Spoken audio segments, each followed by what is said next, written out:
Kebetulan saya itu mengobati seorang perempuan. Nah, ini kejadian anehnya, si perempuan tersebut itu kadang-kadang seperti orang gila.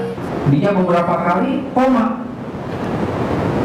Ini beberapa kali koma dan dia pun lama berbulan-bulan tidak ingat apa-apa. Setelah ingat itu dia seperti binatang.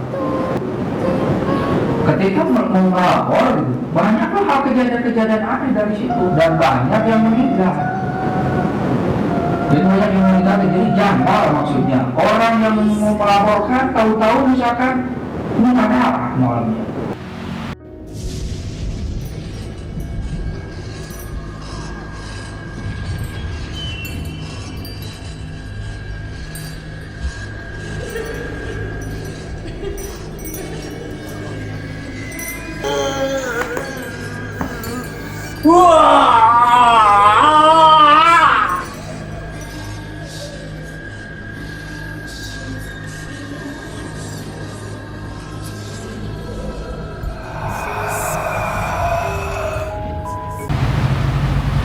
Alhamdulillahilladzi arsala rasulahu bil huda wa dinil haq liyuzhirahu 'ala dini kullihi wa kafa billahi shahida. Asyhadu an la ilaha illallah wa asyhadu anna Muhammadan abduhu wa rasuluh. Saudara-saudaraku, sahabat-sahabat ABD penguatan ABD Partabumi di mana saja berada. Ya, alhamdulillah ya, ketemu lagi dengan saya Daniel Partabumi. Kali ini saya akan menceritakan pengalaman untuk pengobatan yang dimana mudah-mudahan jadi manfaat buat saudara-saudara yang menyaksikan tayangan ini. Jadi kalau ada kesamaan misalkan yaitu bisa diobati dengan cara ruqyah. Tetapi sebelum ke cerita pengobatan, saya sendiri mohon doanya kepada saudara-saudara semua agar saya selalu diselamatkan, dilindungi oleh Allah Subhanahu wa Ta'ala dan juga diberikan kesehatan. Ya sebaliknya saudara-saudara pun semuanya semoga Allah itu diberikan kesehatan, dilindungi oleh Allah, terus juga dibanyakkan rezekinya, dimudahkan rezekinya, dan karir Anda mudah-mudahan sukses.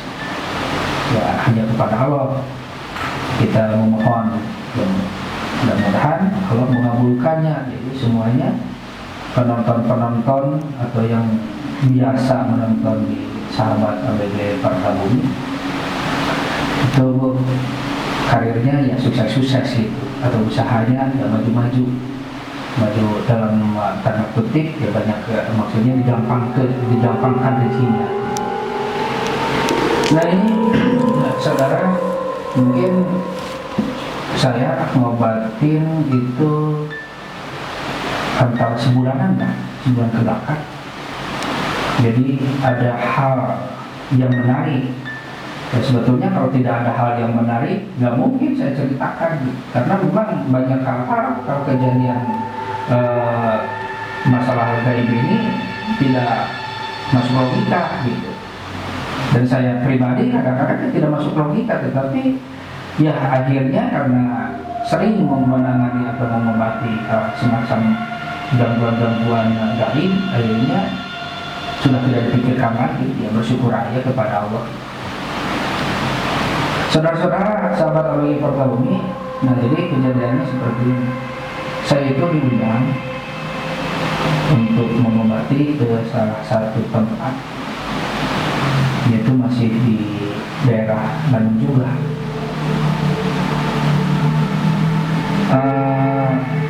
Kebetulan saya itu mengobati seorang perempuan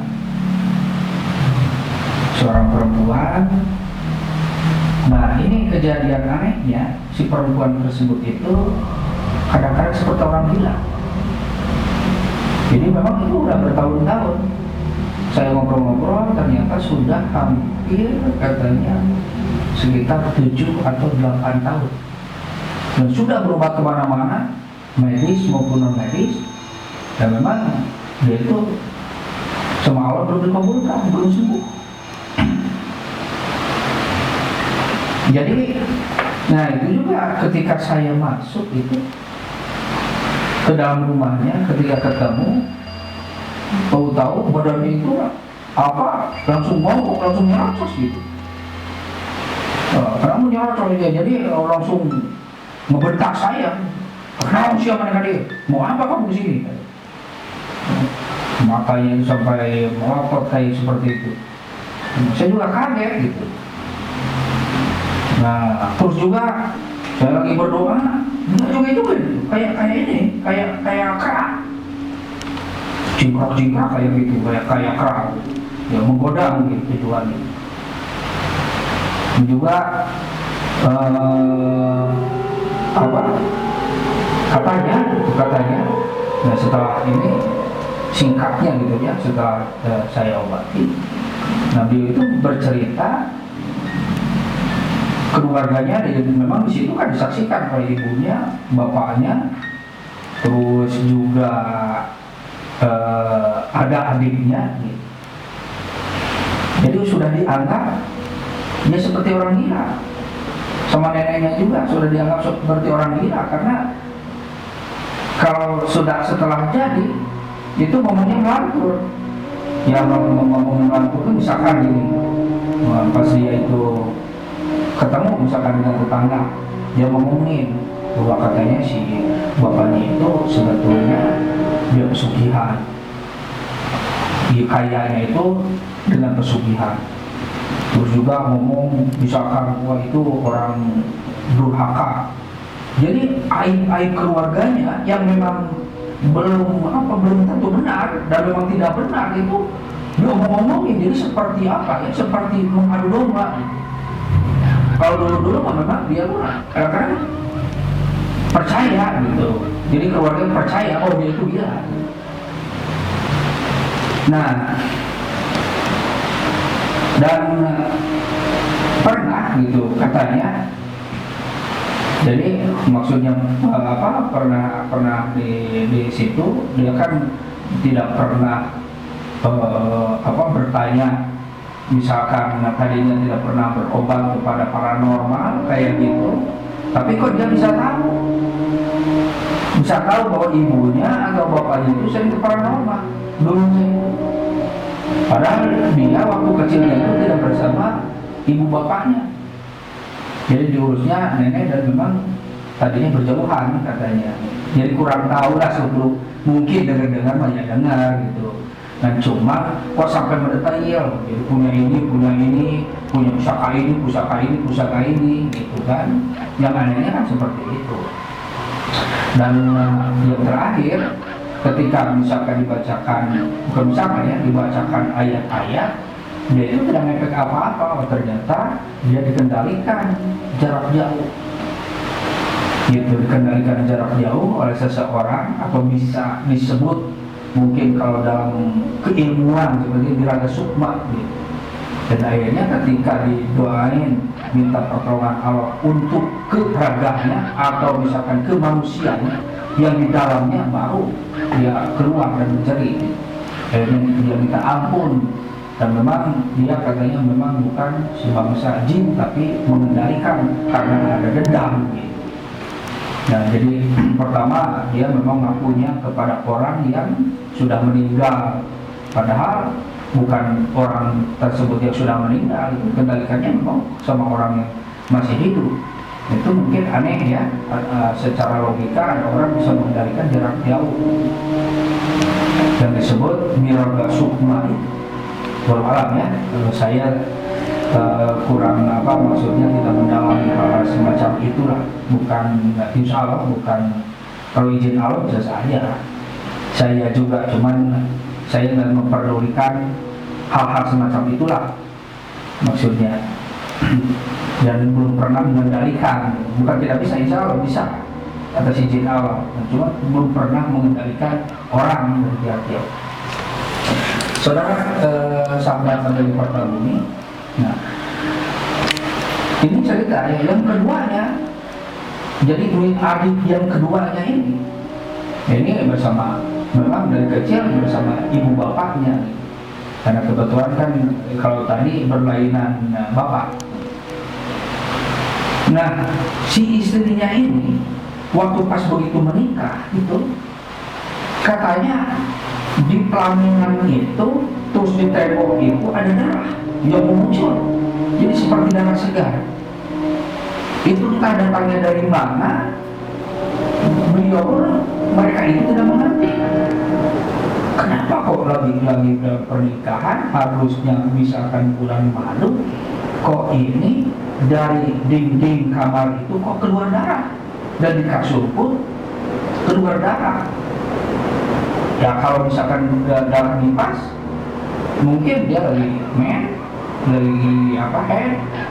atau misalkan dalam tanda kutip dia sudah dihilangin perawannya oleh suaminya, malam itu tidak katanya. Jadi darahnya yang aneh, dan dari situlah mulai si istrinya itu sering kerasukan. Dan ngomongnya waktu kerasukan, jadi nuduhnya itu kepada mertuanya yang tadi diceritakan, ya bapaknya itu. Dan sampai bertahun-tahun itu sama, 7 tahunan gitu sama seperti itu. Dan itu hampir tiap minggu, tiap bulan itu diperkosa sama bangsa jin. Makanya diingin katanya kepada suami. Terus sampai seperti itu. Jadi selalu didatangi sosok makhluk yang kasat mata, tetapi terasa katanya. Jadi akhirnya dia bikin ke suami tidak mau melakukan hubungan suami istri. Dan itu pun ada keanehannya. Setiap yang mengobati, jadi setiap yang mengobati itu, mereka yang mengobatinya malah jatuh cinta kepada dia. Jadi jatuh cinta kepada si menantunya tersebut, dan nyuruhlah katanya itu menceraikan suaminya, karena anggapan mereka itu dianggap benar. Para jin itu suka berbohong, ilmu ngadu dombanya itu sampai mertuanya pun, ya mertuanya si suaminya ini, yang bisa dikatakan itu kan, mertuanya itu percaya bahwa yang mengguna-guna atau yang ngirim sanad atau yang mengirim bangsa jin itu adalah mertuanya atau bapaknya. Karena memang kebetulan di rumahnya itu banyak benar-benar usaha gitu kan, ya sampai seperti itu mengadu dombanya. Kata saya ini nggak masuk logika. Masa seorang mertua berani-beraninya menyantet itu menantunya, apalagi ini malam pernikahan, apalagi anaknya itu sangat disayangi. Ya jadi ke anak yang ini yang laki-laki, karena anak paling kotor laki-laki itu kan. Jadi istilahnya yang paling dibanggakan, masa itunya itu sampai misalkan dikirim-kirim bang saja. Dan waktu kerasukan itu mengakunya kepada saya juga seperti itu mertua. Nah itu bertahun-tahun. Alhamdulillah setelah istilahnya diobati, alhamdulillah beliau pun saya pastikan disembuhkan oleh Allah Subhanahu wa Ta'ala. Dan anak yang ketiga, yang laki-laki, yang tadi diceritakan itu, waktu itu kan yang itu ada anak yang laki-lakinya ya adik itu kan hadir di situ. Nah ini kalau misalkan pernah dia beberapa kali koma, jadi beberapa kali koma, dan dia pun lama berbulan-bulan tidak ingat apa-apa. Setelah ingat itu dia seperti binatang. Jadi kelakuannya itu seperti binatang aja. Jadi seperti binatang melata gitu. Jadi misalkan di tanah seperti ular gitu aja jalannya. Terus juga misalkan ke dinding seperti cicak gitu, merayap kayak gitu, seperti itu di merayap. Terus matanya merah katanya itu, ya seperti bukan manusia aja. Nah itu lama terjadi seperti itu. Itu pun sama bertahun-tahun, bukan sampai. Nah ini namanya ya mohon maaf aja ya, ini gitu kan, sama tidak harmonis dengan istrinya, itu tidak harmonis. Dan sampai si mertuanya pun, mertua si Didi ini yang menuduhnya itu macam-macam, bahwa si adalah biang keroknya di keluarganya, sering sakit-sakitan dan juga sering biangnya keributan, karena mungkin dia pun datang ke paranormal. Ketika datang ke paranormal, dia menuduhnya bahwa si membawa malapetaka dan lain-lain. Akhirnya ya, jadi keluarga itu mungkin ya memang betul-betul dihancurkan gitu. Nah, si pun akhirnya diobatin ya prosesnya ya mungkin mohon maaf tidak disebutkan atau tidak diinginkan sama saya. Mungkin saudara-saudara sahabat ABG Portal ini sering melihat pengobatan saya ya seperti itulah. Alhamdulillah saya dengar beliau pun sembuh. Nah ini yang tidak kalah menariknya, si bapaknya ini, ya bapaknya si ini itu kan, beliau pun sering celaka. Jadi sering celaka begini, tahu-tahu dia baru misalkan berangkat ke pasar gitu kan, tahu-tahu ada yang nyenggol, akhirnya jatuh. Terus pernah katanya tergilas, walau benar dan tidaknya, karena itu cerita beliau. Sampai misalkan tertabrak mobil, sampai terpental, sampai kakinya itu bengkok. Terus sekarang jalannya itu pincang kayak gitu. Tapi alhamdulillah katanya selalu selamat dan selamat ditolong sama Allah. Ya mungkin ya belum waktunya lah. Karena yang namanya usia itu kita kan tidak tahu, hanya Allah. Jodoh, mati, bahagia, celaka, itu Allah yang tahu. Terus juga ibunya, jadi ibunya itu terus-terusan sakit-sakitan. Jadi ibunya itu maksudnya istrinya, si bapak ini sakit-sakitan terus sampai ya sama hampir sekitar 7 tahunan semuanya seperti itu. Kayaknya saya ngobrol dengan si bapak, ada kejadian apa di sebetulnya? Karena pernah yang pertama, yang anak pertama, yang perempuan, ya dia menyebutkan nama seseorang dan memang di telinga mereka kayaknya tidak asing lagi. Padahal si anak yang pertamanya ini dulunya tidak bersama, tidak tahu kronologisnya, tapi tahu nama yang sering didatangi oleh si bapak dan si ibu. Jadi ceritanya seperti ini, kata si bapak. Jadi dia itu sering datang ke paranormal. Dia bisa dibilang katanya ustaz, dan memang dia punya padepokan dan dia punya seperti tempat tawasulan juga. Nah biasa, jadi awal-awalnya biasa, hanya berobat biasa gitu. Yang ternyata pasiennya itu banyak, lumayan banyak dan lumayan terkenal. Tetapi meskipun dia hanya mengobati saja, kekayaannya bisa dibilang sangat luar biasa. Dan akhirnya ya si bapak ini, ya si ustadz tersebut, yang ngaku ustadz tersebut seringlah menawarkan barang.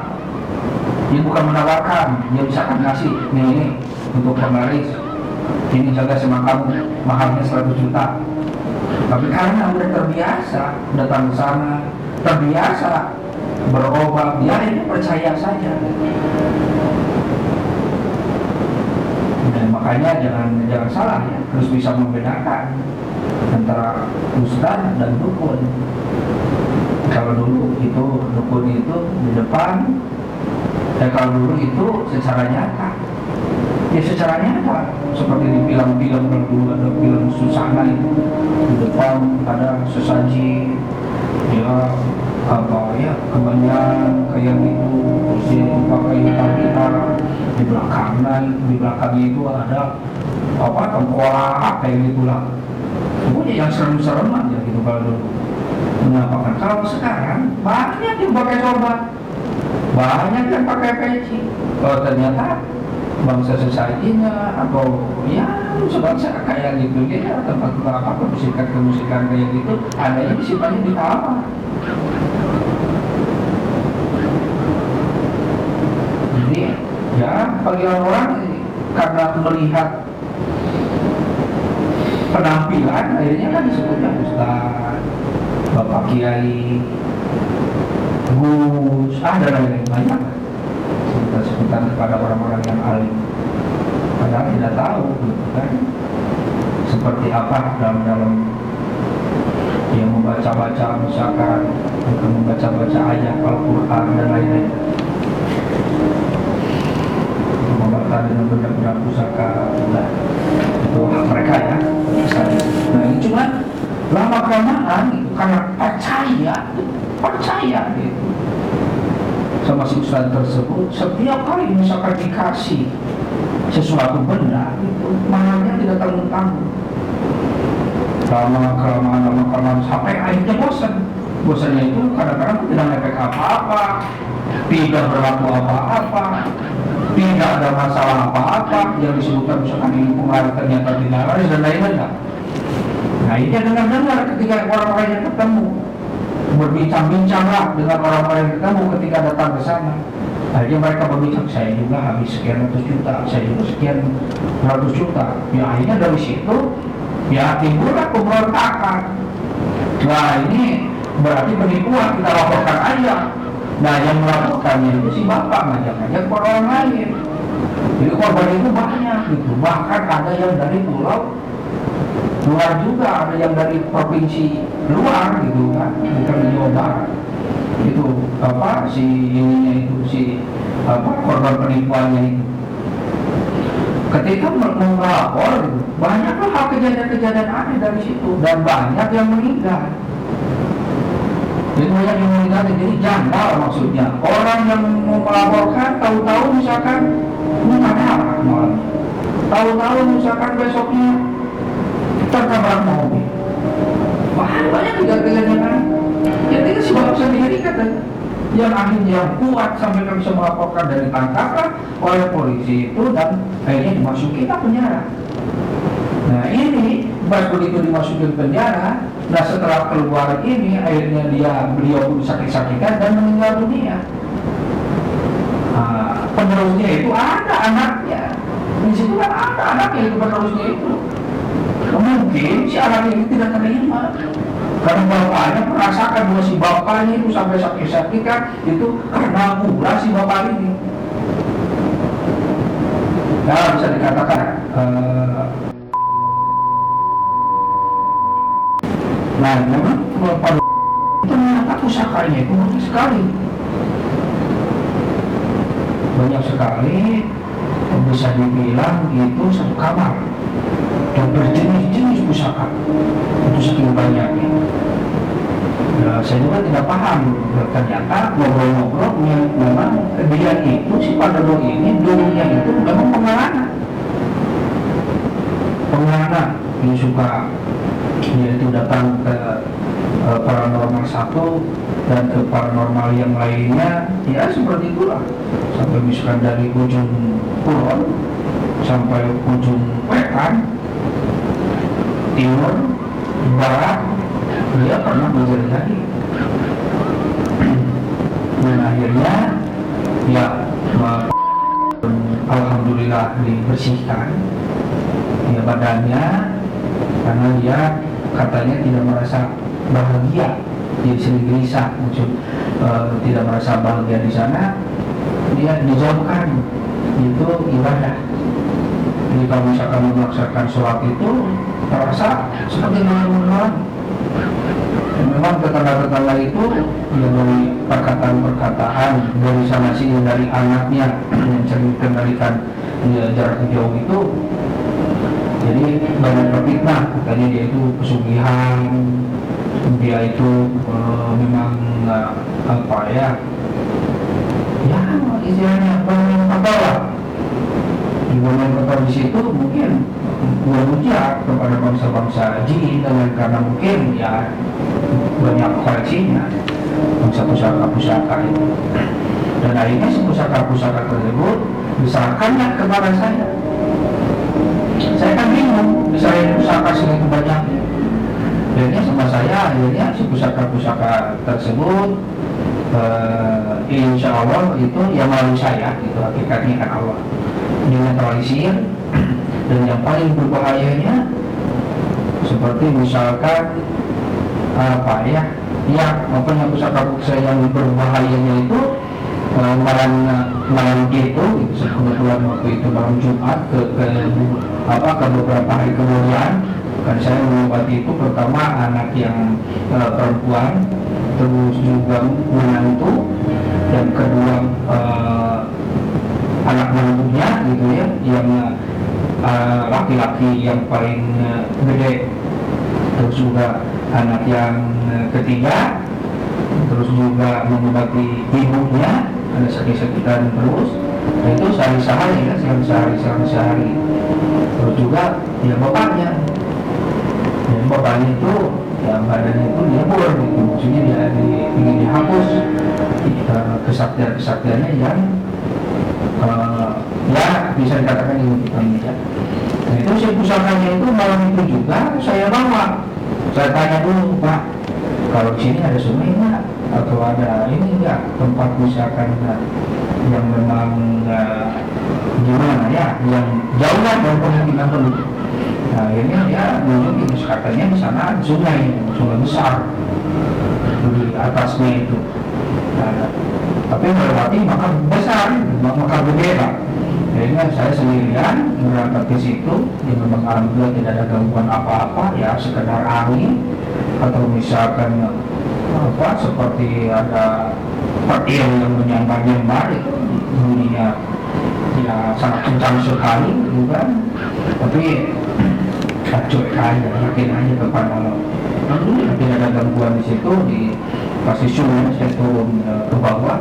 Jadi si pusaka-pusaka itu dari tanamlah di sana sendirian. Ini sampai saya pulang, alhamdulillah saya sampai sekarang saya tanya keluarganya baik-baik saja, dan alhamdulillah Allah memberikan hidayah. Dia sekarang sering juga ke masjid, sekarang katanya suka sering berjamaah dan lain-lain. Alhamdulillah kalau memberikan hidayah kepada keluarga mereka. Jadi itu saudara-saudara sekalian, yang mohon maaf sekali. Terus juga kalau misalkan ada sama persis kejadiannya kepada yang diceritakan sama saya, itu silahkan aja, itu karena tidak masuk ke logika, itu bukan penyakit medis, ya silakan aja datang misalkan ke tempat ruqyah dan sebut fauzi ya ruqyah ya ruqyah syar'i aja itu yang dekat.